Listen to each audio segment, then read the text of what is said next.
안녕하세요. 정신과 말해주는 남자 정신과 의사 김기창입니다.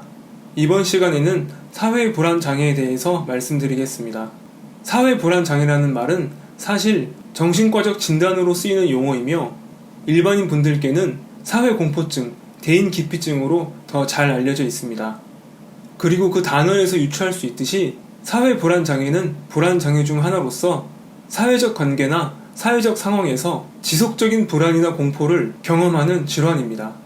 그리고 당사자는 불안과 공포를 회피하기 위해서 끊임없이 불필요한 노력을 하게 되므로 개인의 사회적, 직업적 생활 수준이 크게 손상되지요. 여러분도 아시다시피 인간은 사회적 동물입니다. 사회적 상황에 원활하게 대처하는 능력은 일, 여가, 가족관계, 대인관계 등 삶의 여러 부분에 큰 영향을 미칩니다. 그렇기 때문에 만약 이 능력이 부족하거나 장애가 있다면 삶의 전반에 있어서 좋지 않은 결과가 나타나겠지요. 사례를 하나 들어볼게요.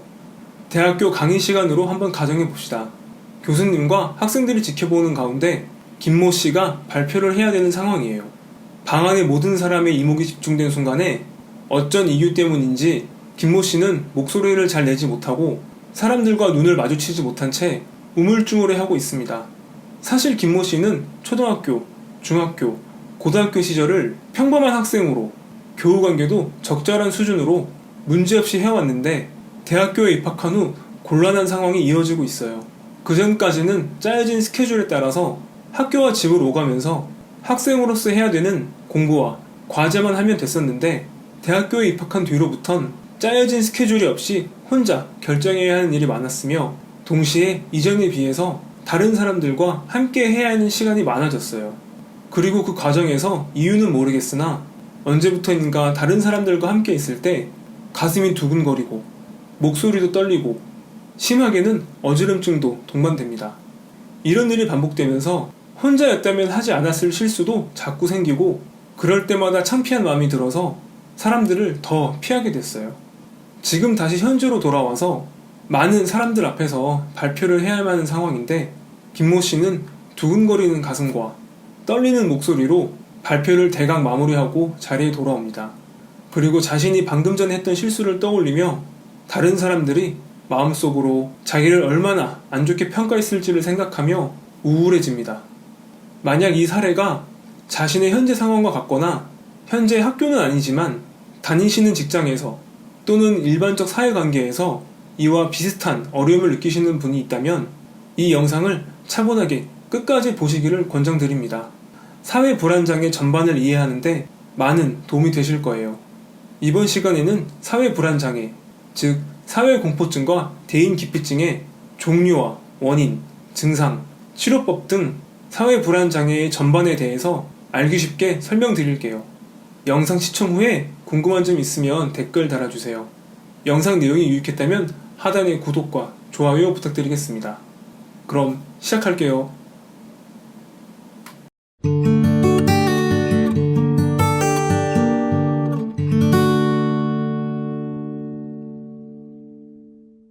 사실 사회불안장애 환자분들은 일반인 분들보다 친구를 사귀는 것을 좋아하고 어떤 무리에 속해 있기를 원하며 사회적 교류를 나누는 것을 훨씬 더 갈망하는 경우가 많습니다. 하지만 안타깝게도 사회불안장애 환자분들이 타인에게 비춰지는 모습은 다소 냉담하며 불친절하고 대인관계에 무관심해 보이죠. 이것은 환자분들께서 사회적 관계에서 느끼는 불안과 공포를 줄이기 위해서 대인관계 자체를 회피하기 때문에 생기는 문제입니다. 이런 관계 형식 때문에 사회불안장애 환자분들은 더욱 외로워집니다. 사회불안장애를 치료해야 하는 이유 중 하나로 사회불안장애를 진단받은 분들 중에서 우울증이 흔하게 나타난다는 것입니다. 사회불안장애 환자분들 중 3분의 2 정도가 우울증을 갖고 있어요. 다른 사람들은 사회생활을 적당하게 잘 하는데 나는 그렇지 못한 현실이 반복되고 지속될수록 자존감은 점점 하락합니다. 그리고 떨어진 자존감은 우울증의 큰 위험 요소가 되죠. 사회 불안 장애의 대표적인 세부 유형 몇 가지를 소개해 드리겠습니다. 시선 공포. 이것은 다른 사람들의 시선이 느껴지면 불편해지고 불안을 느끼는 것을 말합니다. 수행 공포. 이것은 다른 사람 앞에서 일이나 어떤 활동을 수행하는 것을 두려워하는 것을 말합니다. 연단 공포. 이것은 대중 앞에서 발표하거나 노래 부르는 것을 두려워하는 것을 말합니다. 정면 공포. 이것은 자기 얼굴이 붉어지는 것을 두려워하는 것을 말합니다. 낭독 공포. 이것은 소리내어 글 읽는 것을 두려워하는 것을 말합니다. 쓰기 공포. 이것은 다른 사람 앞에서 글 쓰는 것을 두려워하는 것을 말합니다. 공중 변소 공포. 이것은 다른 사람이 근처에 있으면 소변을 보기 어려워하는 것을 말합니다. 자기 냄새 공포. 이것은 자기 몸에서 냄새가 나서 다른 사람들을 불쾌하게 만든다고 생각하는 것을 말합니다. 자기 시선 공포. 이것은 자기 시선이 다른 사람들에게 피해를 준다고 생각하는 것을 말합니다. 떨림 공포. 이것은 자신의 손이나 눈꺼풀, 입술이 떨리는 것을 두려워하는 것을 말합니다. 사회 불안 장애의 증상은 다음과 같습니다. 첫 번째, 당황할 가능성이 있는 사회적 상황. 예를 들면 누군가와 대화한다거나 낯선 사람을 만날 때, 다른 사람 앞에서 음식을 먹거나 발표를 하는 등의 타인에게 관찰될 가능성이 있는 사회적 상황에서 뚜렷하고 지속적인 공포와 불안을 느낍니다. 다른 사람에게 부정적으로 평가받는 것, 모욕당하는 것, 당황하는 모습이 노출되는 것을 두려워해요. 두 번째, 이와 같은 사회적 상황에 노출되면 거의 빠짐없이 즉각적인 불안 반응이 나타납니다. 얼굴이 붉어지고 근육이 긴장되고 심장 박동이 빨라지고 손발이 떨리기도 해요. 심하게는 속이 불편해지고 배가 아파오기도 하며 어지럼증이 느껴지기도 합니다. 일부 환자분들에게는 공황 발작 형태로 불안 반응이 나타나기도 해요. 세 번째, 사회 불안을 경험하는 환자분들 중 상당수가 자신의 불안이 비합리적이거나 과도하다는 것을 인식하고 있습니다. 사회적 상황을 두려워할 이유가 없다는 것은 알고 있지만 이상하게도 그런 상황에 닥칠 때마다 불안 증상이 발생하고 그러한 두려움을 견디기가 어려워요. 네 번째, 사회적 상황을 회피하려고 합니다.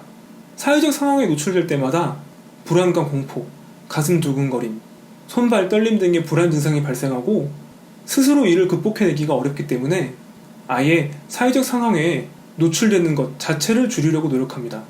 환자분들께서는 치료기관을 방문하여 문제를 해결하려고 하기보다는 사회적 관계 자체를 회피함으로써 불편감을 줄이려는 경향이 있어요. 이런 방법은 순간적인 불안은 낮춘 효과가 있겠지만 장기적으로는 사회 불안을 지속적으로 경험하게 만들고 사회생활에도 부정적인 영향을 미칩니다. 사회 불안 장애 증상을 갖고 있는 분들의 인지 오류, 인지 왜곡은 세 가지 종류가 있습니다. 첫 번째, 모든 사람들로부터 인정과 칭찬을 받아야 한다 와 같은 사회적 수행에 대한 과도한 기준의 신념. 두 번째, 내가 실수할 경우 타인이 나를 무시할 것이다 와 같은 사회적 평가에 대한 조건적 신념. 세 번째, 나는 다른 사람보다 열등하고 부족하다 와 같은 자기와 관련된 부정적 신념. 사회 불안 장애의 평생 유병률은 3에서 13%로 조사하는 방법에 따라 다소의 차이는 있지만 다른 불안 장애에 비해서 유병률이 높습니다. 공황장애, 강박장애, 범불안장애 등과 같은 다른 불안장애와 수반되는 경향이 있고 아까 말씀드렸다시피 상당수에서 우울증이 동반됩니다. 발병 원인에 대해서 말씀드리겠습니다. 조사 결과 사회불안장애 환자의 상당수가 어렸을 때부터 지나치게 자기 행동을 억제하는 경우가 많았어요. 그리고 실수를 용납하지 않는 엄격한 양육 환경도 증상 발생과 관련이 있을 것으로 생각됩니다. 최근에는 신경과학의 발달로 뇌신경계 내부의 도파민, 노르에피네프린과 같은 여러가지 신경 전달 물질의 이상이 사회불안 장애의 중요한 원인으로 제시되고 있어요. 치료에 대해서 말씀드리겠습니다. 사실 사회불안 장애는 그 치료에 있어서 매우 조심스럽게 다루어져야겠습니다. 겉으로 나타나는 증상은 비슷해 보이지만 그 이유와 정도, 경과 등은 다 제각각이기 때문입니다. 정신건강의학과 전문의를 통한 상담치료와 필요하다면 약물 치료를 동반하는 것이 가장 효과적인 치료이지만 환자분 혼자서 가장 먼저 해볼 수 있는 것은 행동치료입니다. 첫 번째, 호흡요법입니다. 사회적 상황이 닥쳤을 때 두근거리는 가슴과 함께 호흡이 힘들어지고 빨라집니다. 하지만 이런 경우에 호흡을 빠르게 하는 것은 불안 반응을 더 악화시키는 결과를 초래할 수 있어요. 오히려 호흡을 깊고 천천히 하는 것이 불안 반응을 억제하는 데 큰 도움이 됩니다. 그리고 호흡 자체에 집중하는 것이 주변 사람들로 인한 과도한 긴장감을 감소시킬 수 있어요. 5에서 6초 정도로 코로 천천히 숨을 들이마시고 5에서 6초 정도로 코로 천천히 숨을 내쉬는 것을 반복하는 것이 큰 효과가 있습니다. 두 번째, 노출요법입니다. 불안 반응을 유발하는 사회적 상황을 생각한 뒤에 견디기에 가장 무난한 것부터 가장 어려운 것까지 순서를 배열합니다. 그리고 가장 무난한 것부터 하나하나 단계로 올라가면서 그러한 사회적 상황에 스스로를 노출시키는 것이에요. 예를 들어 다른 사람의 말을 듣는 동안 그 사람의 눈을 쳐다보는 것을 가장 무난한 것으로 설정하고 여러 명의 대중 앞에서 오랜 시간 발표를 하거나 노래를 하는 것을 가장 어려운 것으로 설정하는 것입니다. 노출요법에서 염두해야 할 것은 실제로 시도하는 것 자체가 절반의 성공이라는 것입니다.